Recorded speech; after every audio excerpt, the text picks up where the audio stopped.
মানে আমার আত্মীয় স্বজনের মধ্যে টেলিভিশনের প্রোডাকশন, এই ফিল্মের প্রোডাকশনের জন্য যেমন সরীসৃপ, তারপরে সব যে ছবিগুলো ছিল এগুলোতে কিছু মানুষ জড়িত ছিল আমার আত্মীয় স্বজনের মধ্যে। আমার মনে হয়েছিল যে আমি তো থিয়েটারটা করছি, কিন্তু আমি এটা ফিল্মে যেতে চাই বা টেলিভিশনে যেতে চাই, কিন্তু কিভাবে যাব? তখন আমি সবাইকে জিজ্ঞাসা করেছিলাম, ওই যে বলে না যে লোকজন কাজ, মানে কিছু মানুষজন পরিচিত যারা আছে তারা থাকলেও তারা হেল্প করে না। এবার দ্বিতীয় কথা যে আমার চেহারাটা এরকম দেখছো না, যে অদ্ভুত একটা চেহারা দেখছো, তো এই চেহারাটা বাংলা সিরিয়ালের ক্ষেত্রে আমার লুক ওয়াইজ লোকের কাছে অ্যাকসেপ্টেড ছিল না, মানে কোনো জায়গা থেকেই না। মানে গোফ রয়েছে এরকম চুল, হ্যাঁ, কারণ সবাই একটু নরম সরম বাংলা এতে ছিল, তো সেখানে খুব একটা অ্যাকসেপ্টেড ছিল না। ইন দ্য মিন টাইম আমার কোনো না কোনোভাবে পরিচয় হয় অঞ্জন জেঠুর সাথে, অঞ্জন চৌধুরী। ওকে আমি কাজ দেব, আমি ইন্টারেস্টিং, বাট প্রথম দেখাতেই আমি অনেকদিন ধরে ঘুরেছি ওনার সামনে যাওয়ার চেষ্টা করেছি, এতে আমাদের NT1 স্টুডিওতে ওনার যেটা অফিস ছিল সেই অফিসের সামনে গেছি, করেছি। তখন ওনার মহড়া হচ্ছে, উনি তখন সুস্থ, খুব ভালো। হ্যাঁ, ওনার শুটিং হচ্ছে অন্য একটা কোনো ছবি, একটা দারুণ জিপ দাঁড়িয়ে আছে, আমি জিপটা দেখছি দাঁড়িয়ে, আমি বেশ নিজেকে ফিল করছি। 3 দিন 4 দিন বাদে উনি আমার সাথে কথা বললেন, তো এরপর তোকে আমি কাজ দেবো। এর করতে করতে হঠাৎ করে ওর এক অ্যাসিস্ট্যান্টের আমার কাছে ফোন, তার নাম হচ্ছে বাবুরায়। ফোন করে বলছে যে তোকে স্যার একটা কথা বলবে। আমি বললাম যে ঠিক আছে, তুই এতে চলে স্কোরিং।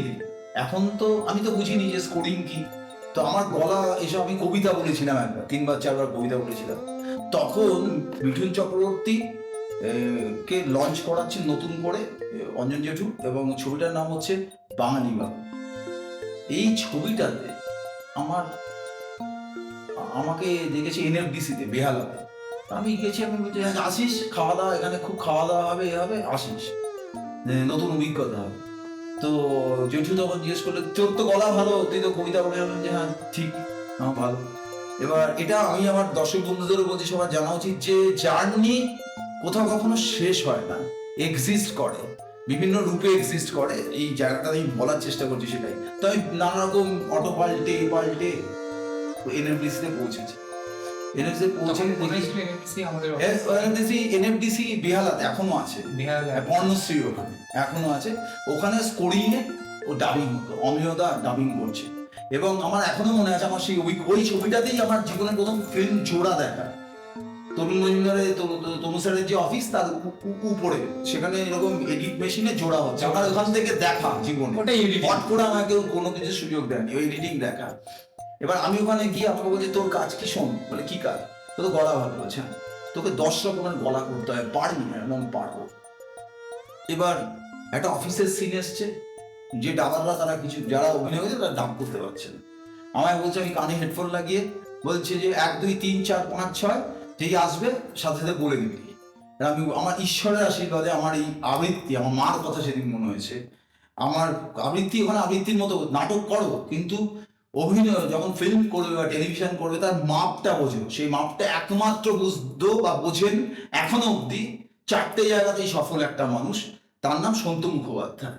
যিনি যাত্রা বোঝেন, যিনি থিয়েটার বোঝেন, যিনি ফিল্মে অভিনয় বোঝেন, যিনি টেলিভিশনে অভিনয় বোঝেন, আর একজন মানুষ বোঝেন, তার নাম বিপ্লব চট্টোপাধ্যায়। এই মানুষটাও টেলিভিশন বোঝে, রেডিও বোঝে, যাত্রা বোঝে এবং ফিল্ম বোঝে, সমস্ত এই 5টা মাধ্যম। তো এই লোকগুলোকে না কানে কানে নিয়ে শুনতাম কে কিভাবে বলে।